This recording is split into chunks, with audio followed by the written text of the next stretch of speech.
제가 어떤 장로님하고 이 얘기를 나누는 가운데서 이렇게 예배당에 와서 주여라고 이렇게 참 기도할 때 그야말로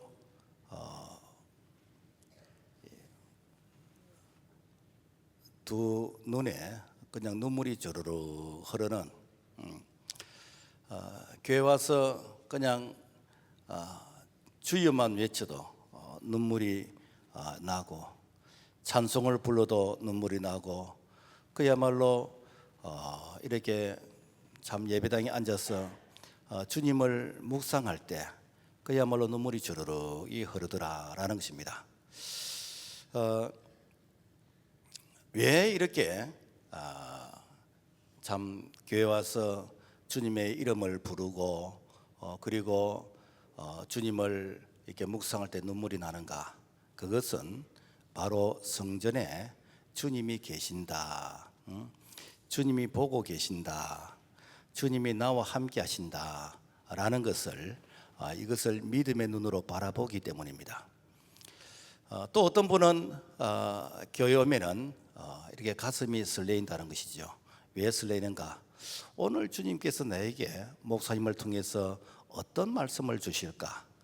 그래서 말씀이 기다려지고 사모해지고 그리고 그 말씀을 기다리면서 가슴이 두근거리면서 설레인다는 것이죠. 그래서 그 말씀을 들을 때 때로는 찔림도 있고 아픔도 있지만은 그러나 말씀을 통해서 다시 힘을 얻을 수 있는 희망도 가진다. 그 이유는 바로 십자가에서 부활하신 예수님이 나와 함께 하시기 때문이다 라는 것입니다. 그래서 교회 오면은 십자가의 예수도 그분이 보이기 때문에 그분 앞에서 내가 겸손하게 되는 것이고 그분 앞에서 내가 은혜에 흠뻑 젖게 되는 것이고 그리고 그분의 말씀에 순종하게 되어진다라는 것입니다. 그런가 하면은 교회 왔는데 막 이렇게 사람이 보이는 거예요. 그래서 이번 주 찬양대는 얼마나 찬양을 잘하는지, 기도는 어떻게 하는지, 예배 안내한 자들은 얼마나 친절한가, 식당의 메뉴는 맛있는가, 목사님은 설교를 얼마나 이렇게 잘하시는가, 이런 그 사람을 보기 위해서 오는 자가 있습니다. 이런 자들은 늘 또 다른 곳에는 어떨까라는 이런 생각에서 내가 만족하지 못하는 이런 부분이 있습니다. 뭐 옛말에 산과 사람은 멀리서 봐야 아름답다라고 했잖아요. 그래서 사람은 가까이 보면 볼수록 처음에는 멋있게 보여도 나중에는 실망하게 되어집니다.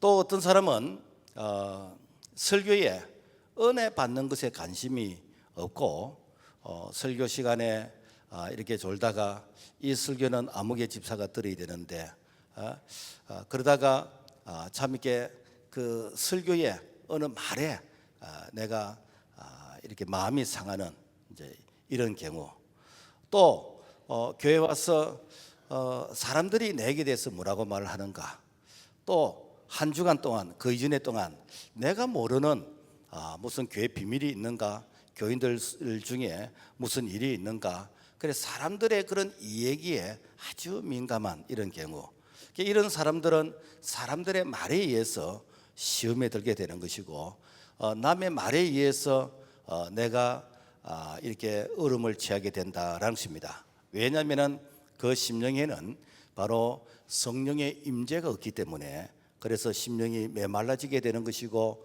그리고 부딪히면은 다투게 되는 것입니다. 그래서 이런 분들에게는 십자가의 예수가 없고 바로 사람이 보이기 때문에 사람 때문에 상처를 주고 상처를 받는 바로 이런 경우입니다. 오늘 우리가 읽었던 이 성경에 사도 바울은 초대교회 성도들에게 담대하게 외칩니다. 히브리서 12장 2절 믿음의 주여 또 온전케 하신 이는 예수를 바라보자 라고 외칩니다. 왜냐하면 당시 정치와 주변 나라들을 보면은 이 성도들의 마음을 빼앗아가는 그러한 이 아픔의 일이 너무 많았기 때문에, 그래서 히브리서가 기록된 그 당시 서기 한 64년에서 67년경 로마의 네로 황제가 이게 통치를 했던 그 시기인데, 이때에 로마시에 대화재가 일어났습니다. 시민들은 네로 황제가 이렇게 고의적으로 방화를 했다, 이러한 소문이 이제 로마 시민에게 쫙 퍼졌어요. 그러니까 네로 황제가 이 민심을 수습하기 위해서 누구에게인가 책임을 돌려야 되겠는데 누구에게 책임을 돌릴까? 기독교인들에게 덮어씌웠어요. 기독교인들이 로마의 반감을 가지고 방화를 했다. 그래서 기독교인들을 잡아들여야 된다, 핍박해야 된다, 이렇게 해가지고 자그마치 약 한 300년 동안 10대 대박계를 해가지고 엄청난 그야말로 기독교인들이 순환을 당한 그런 이게 시대였습니다. 그리고 유대인들은 전통적인 유대교를 버리고 당시 예수를 믿는 사람들을 신흥 종교, 그때 당시 유대인들이 바라볼 때는 바로 이단으로 취급해서, 그래서 동족 유대인들이 기독교인들을 핍박했습니다. 그래서 밖으로는 로마 당국으로부터 핍박이 있었고, 그리고 안으로는 동족 유대인들로부터 핍박이 있었습니다. 그래서 이 기독교인들이 예루살렘에서 더 이상 살지를 못하고 흩어지기 시작했습니다. 그래서 흩어지는데 그들이 오순절 마가다락방에서 성령을 받은 자들이거든요. 그러니까 가서 복음을 전하는 것입니다. 그래서 당시 사람들은 야, 저 예수 믿는 사람들 세상이 감당치 못하는 사람이다 라고 하면서 이 기독교인들을 향해서 참 대단한 사람이라고 이렇게 인정을 했는데, 자, 이런 배경에서 어떻게 믿음을 지키고 신앙을 지키고 이렇게 살아가야 될 것인가? 그래서 사도 바울이 외칩니다. 십자가의 예수를 바라보라. 그래서 기독교의 이 중심은 십자가에 못 박히신 예수 그리스도, 그분이 중심이라는 거예요. 누구든지 십자가의 사랑과 은혜를 깨닫게 되어지면 예수를 만나게 되는 것이고, 그리고 십자가 예수 그리스도 그분을 만나게 되어지면 어떤 역경 시련 가운데서도 능히 인내하게 되는 것이고 끝까지 승리하게 된다라는 것입니다. 교회에서 성도들에게 이 십자가와 예수를 빼버리면은 아무리 달콤한 얘기를 하고 우리가 깔깔거리면서 웃고 기뻐하고 즐거워해도 거기에는 생명이 없는 마네킹의 모임이다라는 것입니다.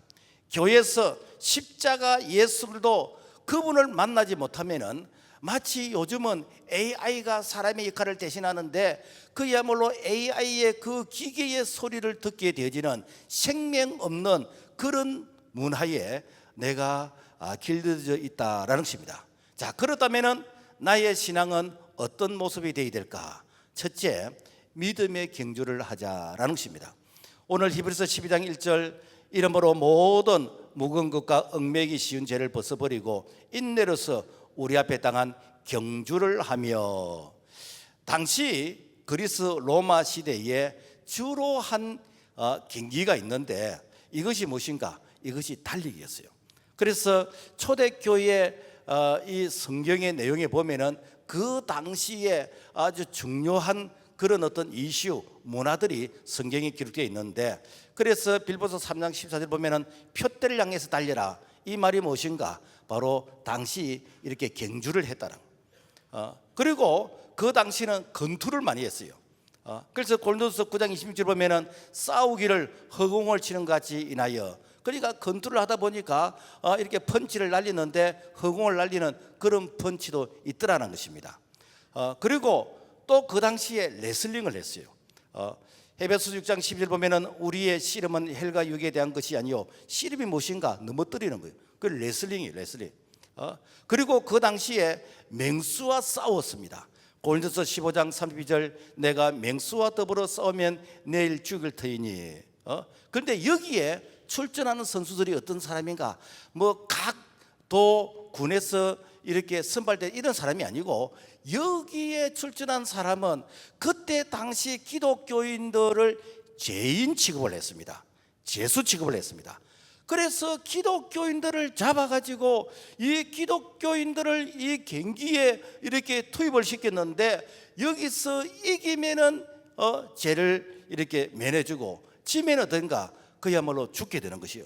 그래서 기독교인들이 엄청나게 희생을 당했습니다. 그 희생은 네로 황제의 눈요기에 그야말로 놀잇감으로써 이렇게 희생을 당했다라는 것입니다. 그 중에서 달리기 경주가 있습니다. 달리기를 잘하려면 어떻게 해야 됩니까? 어떻게든지 몸 컨디션도 좋아야 되겠고 몸을 가볍게 해야 되지요. 만약에 달리기 하는 사람이 무슨 내가 짐을 지고 보따리를 이고 내가 이렇게 뭐 구두를 신고 이렇게 한다면은 뭐 조금은 걸어갈 수 있겠지만은 내가 이렇게 빨리 달릴 수는 없을 것입니다. 자, 그래서 이 히브리서 12장 1절 보면은 이러므로 모든 무거운 것과 얽매이기 쉬운 죄를 벗어버리고, 그러니까 우리의 신앙을 이 경주 달리기에 비유하고 있습니다. 그래서 우리가 이 믿음의 이 경주를 하는데 이 무거운 것과 얽매기 쉬운 이런 것을 벗어버리고 우리가 신앙생활을 하자. 그러면은 모든 무거운 것이 무엇인가? 이게 죄의 짐이라, 죄의 짐. 그게 죄의 싹은 사망인 것입니다. 죄는 우리의 행복을 뺏어가고 우리의 평안을 뺏어가고 우리의 축복을 뺏어가고 그리고 우리를 영원한 지옥으로 끌고 가는 것이 죄입니다. 그래서 사탄은 죄를 통해서 우리를 결박하는 것입니다. 그래서 죄의 문제를 해결하지 않으면 어느 누구도 이 무거운 짐에서 자유하지를 못하는 것이요. 그래서 주님은 말씀하셨습니다. 마태복음 11장 18절, 수고하고 무거운 짐자들아 다 내게로 오라, 내가 너희를 쉬게 하리라. 그래서 주님께서 죄의 무거운 짐을 진 자들에게 내게로 오라고 했습니다. 그래서 오라고 하실 때는 해결할 수 있는 그런 대안이 있기 때문에 오라고 하시지 않겠습니까? 그래서 오늘 우리가 주님 앞에 나온 거 주님이 오라고 이렇게 하셨기 때문에 온 것이거든요. 그러면은 우리가 뭘 해야 되는가? 베드로전서 5장 7절, 너희의 염려를 다 주께 맡겨버리라, 이는 제가 너희를 긍구하심이라. 그러니까 주님께 맡긴다는 게 무엇인가? 이게 기도하는 것이에요. 기도. 그래서 기도를 통해서 주님, 내가 이런 무거운 짐을 지고 있습니다. 십자가 앞에 내려놓습니다. 제가 이렇게 무거운 이런 짐을 지고 내가 이렇게 고통 중에 있습니다. 주님 대신 맡아주세요. 이게 뭔가? 이게 바로 기도하는 것이에요. 목욕탕에 가면은 기중품은 주인에게 맡기시기 바랍니다. 맡기지 않은 물건은 책임지지 않습니다 라고 했습니다. 오늘 우리가 신앙생활하면서 오늘 우리 무거운 짐을 주님께 맡기면은 주님께서 용서해 주시고 그리고 도와주신 줄로 믿습니다. 그 다음에 얽매이기 쉬운 죄, 우리 속담에 3살 버릇 8까지 간다라고 하고 있습니다. 습관은 일찍부터 3살 때 어쩌면 그 이전부터 고쳐야 됩니다. 그래서 인생에 성공하는 사람은 성공하는 습관이 있고 인생에 실패한 사람은 실패하는 그런 습관이 있습니다. 모차르트가 피아노 레슨을 이렇게 할 때 그 레슨비를 책정할 때에 레슨을 받아본 경험이 전혀 없는 사람에게는 아주 싸게 해주고 레슨을 받은 경력이 많은 사람은 비싸게 판대요. 예를 들어서 레슨을 한 번도 받지 않은 이런 사람은 뭐 한 달에 10,000원을 해준다면은 레슨을 10년 이상 받은 사람은 이런 사람은 10만 원 이상이 받는다라는 것입니다. 그래서 아니 이해가 되지 않는 거요. 레슨을 많이 받고 좀 잘하는 사람은 오히려 이렇게 깎아주게 될 거 아닙니까? 그런데 이유가 뭐냐? 그 사람의 습관을 교정하는데 너무 힘들다는 거예요. 그래서 피아노는 보니까 습관인 것 같더라고요. 여러분, 신앙생활도 습관입니다. 나에게 거룩한 습관이 있고 나쁜 습관이 있습니다. 그래서 어떤 분들은 주일 예배를 드릴 때 늘 일찍 와서 내가 기도로서 준비하고 내가 이렇게 15분 전에 찬양할 때 같이 찬양하면서 하나님 앞에서 준비된 마음으로 이렇게 나가는가 하면은, 또 어떤 분은 늘 정확하게 5분 지각하고 정확하게 10분 지각하고, 내 생각에 밖에 서 있다가 5분 지각 시간 맞춰서 들어온 것 같아요. 정확합니다. 여러분요, 이게 무엇인가? 바로 예배에 임하는 습관이다라는 것입니다. 그래서 이 습관에 따라서 그 사람의 어떤 신앙 그리고 인생이 달라진다라는 것입니다. 그러니까 말씀을 들을 때도 내가 듣고 싶은 말씀만 듣는 거예요. 성경을 읽어도 내가 원하는 이런 말씀만 이렇게 밑줄을 긋고 동그라미를 하고 그렇게 한다는 거예요. 자, 그런데 우리가 은혜 받고 우리가 믿음의 생활을 하기 위해서는요, 여러분, 거룩한 습관을 우리가 가져야 됩니다. 그래서 우리의 신앙의 선배들 가운데서 성경에 나온 다윗 같은 경우는 이렇게 찬양을 해도 습관적으로 찬양을 했어. 시편 119편 164절 같이 한번 읽어볼까요? 시작. 주의 어려운 규례들로 말미암아 내가 하루 7번씩 주를 찬양하나이다. 몇 번 찬양했다고요? 다윗은 하루에 7번씩 주를 찬양했대요. 그것도 수금을 타면서. 여러분, 찬양이 뭡니까? 이게 기도 아닙니까? 기도. 곡적인 기도 아닙니까? 베드로 요한은 습관에 따라서 하루에 3번 성전에서 기도했습니다. 한 번은 제30대에 성전 미문에서 구걸하던 안전뱅이에게 이제 베드로가 이렇게 은과 금은 없지만 내게 있는 것은 내게 주노라 라고 하면서 이렇게 안전뱅이를 이렇게 했는데, 그래서 사도행전 3장 6절 보니까 베드로가 이르되 은과 금은 내게 없거니와 내게 있는 것을 내게 주노니 나사렛 예수 그리스도 이름으로 일어나 걸어라. 이게 무엇인가? 내가 습관적으로 하루에 3번 기도하러 가다 보니까 내가 이렇게 안전뱅이를 만나게 되었고, 그리고 그 안전뱅이에게 내가 이렇게 믿음을 줄 수가 있다는 거예요. 기도해 줄 수가 있다는 거예요. 그러면 실제로 그러면은 이 베드로에게 은과 금이 없었는가? 있었습니다. 그 당시에 초대교회 많은 성도들이 사도님, 이거 가난한 자에게 이걸 나눠주세요. 어려운 자들에게 이걸 나눠주세요. 구제비, 선교비를 이렇게 이 사도들 발 앞에 갖다 놨습니다. 그러나 내가 이 배고픈 사람에게 이 떡 하나 주면은, 물고기 하나 주면은 한 끼는 해결할 수 있지만은 근본적인 부분은 해결이 안 되거든요. 그 근본적인 것 해결하려고 뭐 되는가? 안전뱅이에게 떡 하나 주는 것보다도, 은과 금 한 푼 주는 것보다도 일어나서 그러면은 지가 자기의 의식주를 해결할 수 있는 것이요. 이게 무엇입니까? 이게 믿음 아닙니까? 이게 믿음. 그리고 베레 사람들은 데살로니가에 있는 사람들보다도 더 신사적이어서 날마다 성경을 상고했다라고 했습니다. 그래, 신앙생활은 무엇인가? 거룩한 습관이요. 우리 예수님도 새벽에 일찍이 일어나셔서 기도하셨고, 하루를 마무리하시면서 기도하셨고, 문제를 두고 기도하시고, 금식하면서 이렇게 기도하시고, 그러면서 예수님께서는 이렇게 내가 이렇게 한 것을 너희들도 가서 이렇게 하라라고 그야말로 거룩한 습관의 본을 보여주셨습니다. 여러분, 무거운 짐을 벗기 위해서는 우리가 경건의 연습을 해야 됩니다. 디모데후서 4장 7절, 망령되고 허탄한 신화를 버리고 경건에 이르도록 너 자신을 연단하라. 육체의 연단은 약간의 유익이 있으나 경건은 범사에 유익하니 금생과 내생에 약속이 있느니라. 그래서 하루아침에 이것이 잘 안 바뀝니다.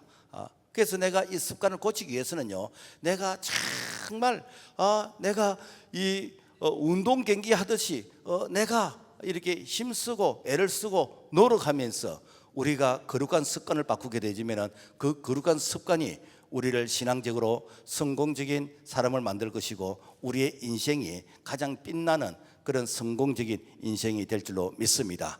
그러면서 그러니까 예수 그리스도를 바라보자는.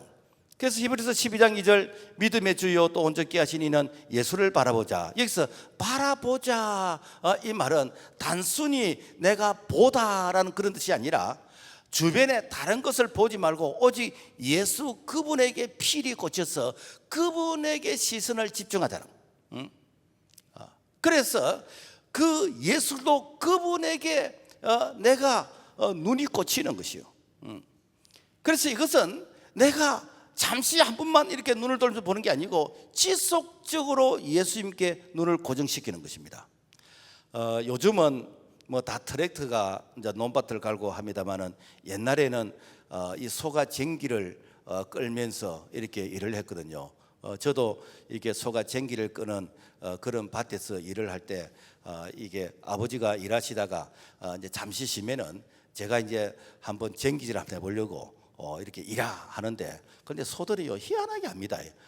이렇게 아버지하고 아들하고 희한하게 합니다. 아들이 밭을 가면은요, 이 밭이 이렇게 꼬불꼬불꼬불하게 그래요. 왜 그런가? 이 경험이 없기 때문에 소가 가는 대로 가는 거예요. 그런데 아버지가 밭을 가면 어떻게 되는가? 밭이 탁 이렇게 직선을 갑니다. 왜 그런가? 저 밭 끄트머리에 있는 어떤 목표물, 그게 나무라든지 돌이라든지 이걸 보면서 소를 이렇게 모는 거라. 그러니까 이 쟁기질을 하면은 밭고랑이 반듯하게 가는 것입니다. 여러분, 우리가 무엇을 보고 가느냐에 따라서 우리 인생이 반듯하게 갈 수도 있고 아니면은 비뚤비뚤하면서 갈 수도 있다라는 것입니다. 그래서 이 고정된 이 목표는요 흔들리질 않습니다. 그래서 믿음의 주요 또 온전케 하신 이는 예수를 바라보자. 그래서 예수를 바라보면은 흔들리질 않아요. 베드로가 갈릴리 바다에서 이렇게 예수님을 만났습니다. 그래서 물 위를 걸어오시는 예수님을 이렇게 보면서 예수님, 나도 물 위를 좀 걸어오라고 이렇게 말씀해 주세요. 그래, 와라. 그래서 베드로가 최초로 물 위를 걸었던 사람인 것입니다. 그래서 물 위를 걸어가는데 이 바람이 불고 파도가 치니까 여기 빠지면 어떻게 하지? 바람과 파도를 보면서 이렇게 물에 빠졌다라는 것입니다. 여러분, 오늘날도 마찬가지입니다. 우리가 예수를 보면요 시험 안 듭니다.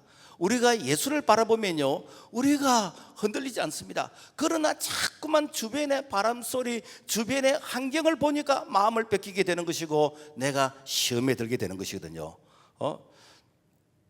오늘날 주님을 이렇게 바라보는 자, 그 자들은 참 이게 지금도 변함없이 우리가 직선거리를 가게 되지는데 그 예술도 그분께서 2000년 전에 제자들과 함께 하시던 그 예수님이 지금도 우리와 함께 하시는데 예수 그리스도는 어제나 오늘이나 영원토록 동일하게 함께 하신 줄로 믿습니다. 출애굽한 백성들이 광야에서 모세를 향해서 원망하고 불평합니다. 모세야, 우리를 출애굽한 것이 이 광야에서 물도 없고 그리고 먹을 것도 다양하게 없고 이 더운 곳에 이 고생하려고 우리를 출애굽하게 했느냐? 우리는 애굽으로 돌아가고 싶다. 모세 너 책임져라. 그러면서 모세를 향해서 막 원망하는 거예요. 그러니까 하나님께서 그 원망하는 그들에게 이 광야에서 불뱀을 보내서 그야말로 독사보다도 살무사보다도 더 강한 불뱀을 보내서 백성들을 물었어요. 그러니까 백성들이 불뱀에 물려서 죽게 되지는 거예요. 그러니까 불뱀에 물려가지고 고통을 당하는 거예요.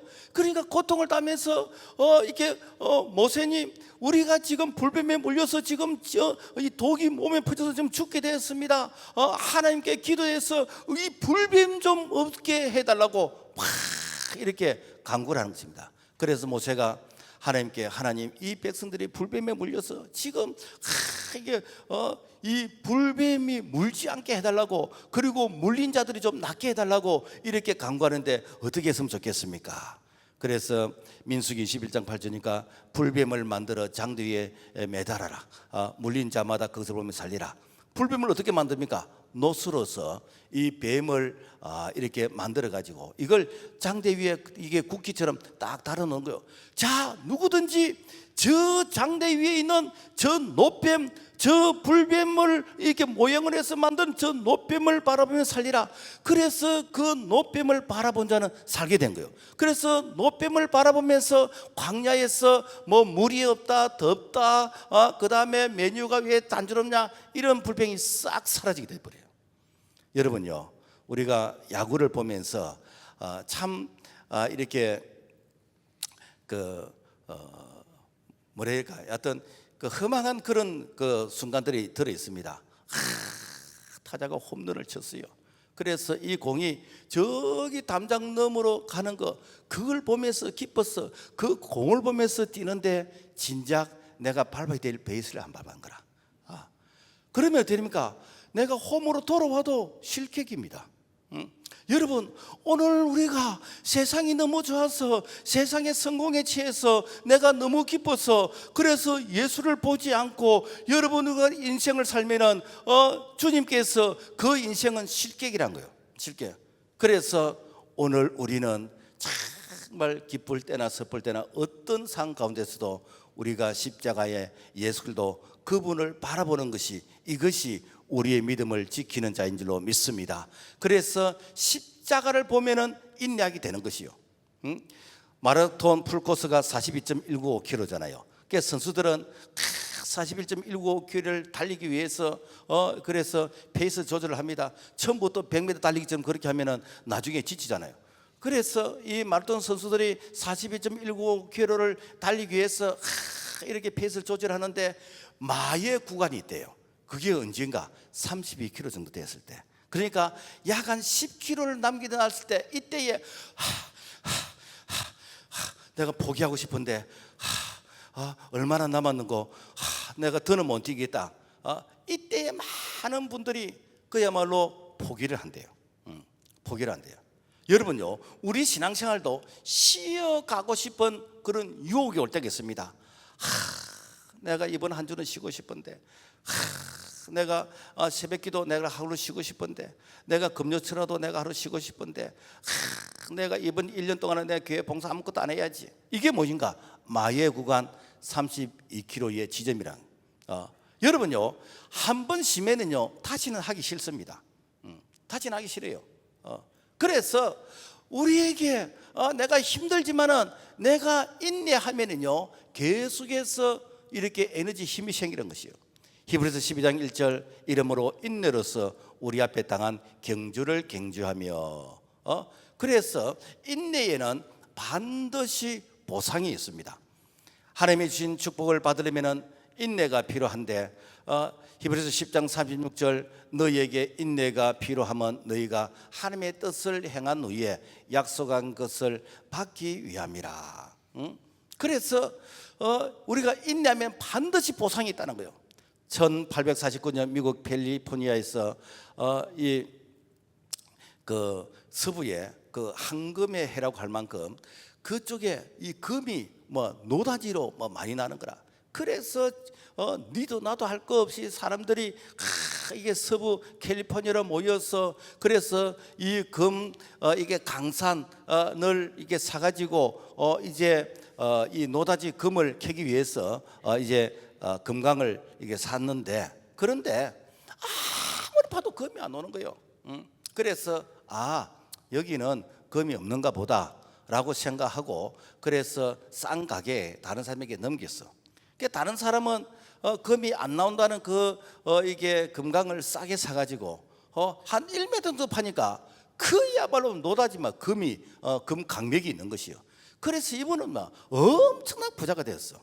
자, 그렇다면은 그 금 광산을 판 그 사람은 이렇게 원통해서 이렇게 뭐 심장마비로 뭐 죽는다든지 뭐 그런 일이 있어야 안 되겠습니까? 그런데 이분이 여기서 깨달은 게 있어요. 내가 1m 앞에서 포기했구나. 그러면은 앞으로 내가 인생을 살아가면서 내가 1m만 더 전진하면 되겠네. 그래서 이분이 뭘 했는가?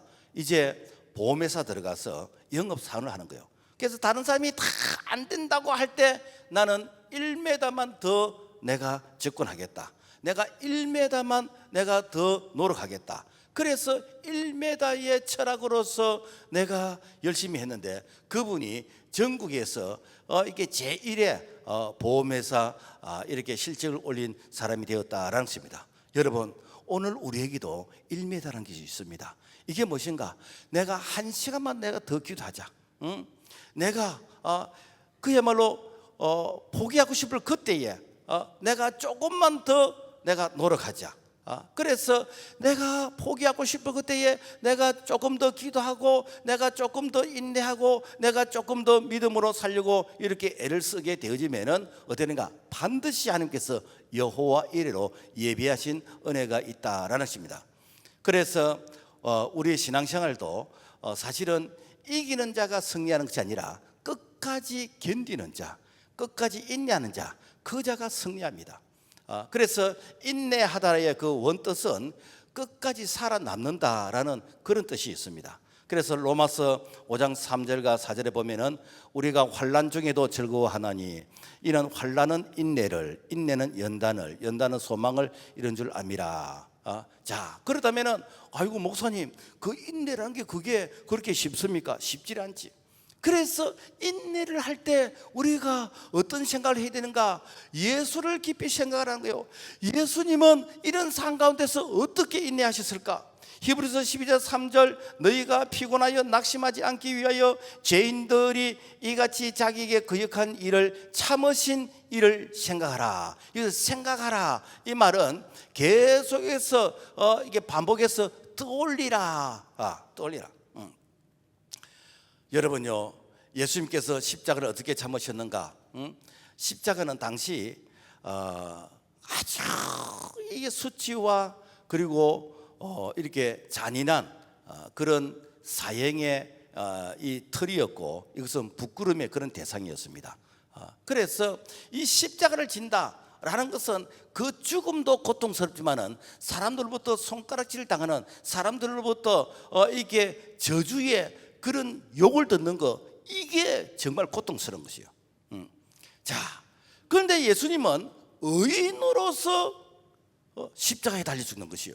내가 죄가 있어서 십자가에 달려 죽는다면은 뭐 그럴 수도 있겠다라고 생각되는데, 그래서 의인으로서 죄가 없는데도 불구하고 가장 잔인한 이런 죽음, 그 십자가의 그 죽음을 이렇게 앞에 놓고, 그래서 예수님께서 겟세마네에서 기도합니다. 아버지여, 할 수만 있으면 이 잔이 내게서 지나가게 없었어. 왜 그런가? 이 십자가는 나는 져야 될 그런 대상이 아닙니다. 나는 죄인이 아닙니다.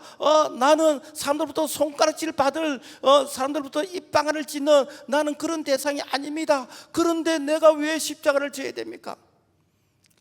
할 수만 있으면 이 잔이 지나가게 해달라고. 그러나 내 뜻대로 마옵시고 아버지의 뜻대로 되기를 원합니다. 사실 예수님은요, 그야말로 억울한, 모든 것이 억울한 그 이렇게 과정이었습니다. 예수님께서 고향 사람들에게 배척을 당했습니다.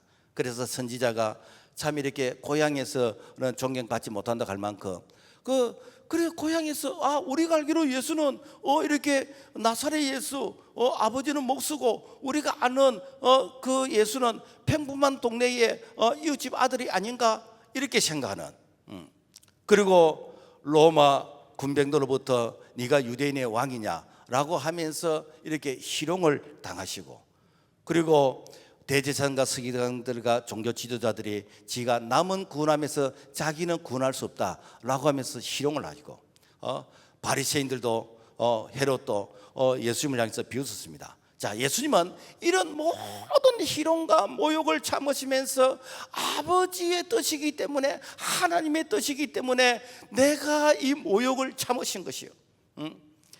그래서 예수님께서 이 십자가를 참으셨기 때문에 온 인류에게, 오늘 우리에게 구원이 임하게 되어졌다라는 것입니다.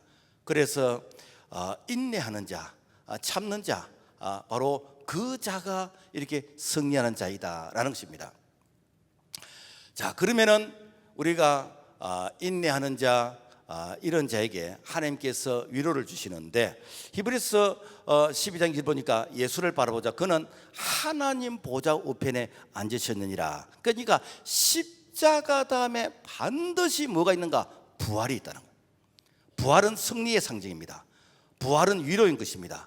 부활은 영원한 것입니다. 그래서 우리 신앙의 선배들이 이렇게 환난을 당하고 고난을 당하고 고통을 당하고 얼음을 당하고 심지어는 순교를 당하면서 그런 상황 가운데서 어떻게 인내했는가? 바로 부활을 바라봤기 때문에. 그래서 해의 영광이 다르고 달의 영광이 다르고 별의 영광이 다르고 별과 별의 영광이 다르듯이 우리가 천국 가면은 하나님 주시는 위로가 다른 것입니다. 그래서 이 사실을 사도 바울은 이 땅에 있으면서 봐버렸어요. 내가 천국을, 삼정천을 보고 와서 내가 감히 말을 못하겠다. 그래서 우리가 가지고 있는 언어 중에서 말을 못하는 게 있습니다. 그건 무엇인가? 천국에 대한 이 모습이요. 왜냐하면 천국을 설명할 수 있는 우리의 단어가 없습니다. 그 요한계시록에 보면은 수정 같은 유리바다 있고 12 진주문이 있고 황금길 돼 있는데, 그거는 그냥 단순하게 번역한 정도고, 왜? 이 천국은 말로서 표현할 수 없는 거예요. 그래서 사도 바울은 뭐인가? 골로새 3장 2절 위의 것을 생각하고 땅의 것을 생각하지 말라. 내가 막 감히 말을 못하겠다. 그래서 위의 것을 생각해라. 그러면서 부름의 상을 위해서 달려가라는 거예요. 빌보서 3장 14절 표대를 향하여 그리스도 예수 안에서 하나님이 위에서 부르신 부름의 상을 위하여 달려가라 라고 했습니다. 오늘 우리가 참 이렇게 마음을 뺏기는 이런 일들이 뭐 얼마나 많겠습니까? 누가 대통령이 되어야 되느냐, 누가 당대표가 되어야 되느냐, 뭐 누가 장관이 되어야 되느냐. 여러분요, 이거 영원한 거 아닙니다. 이거 유효기간이 있는 것이고, 여러분 잠시입니다. 하나님께서 생명을 주실 동안만 있는 것입니다. 영원한 것이 아니에요. 우리가 여기에 마음을 뺏기면 안 됩니다.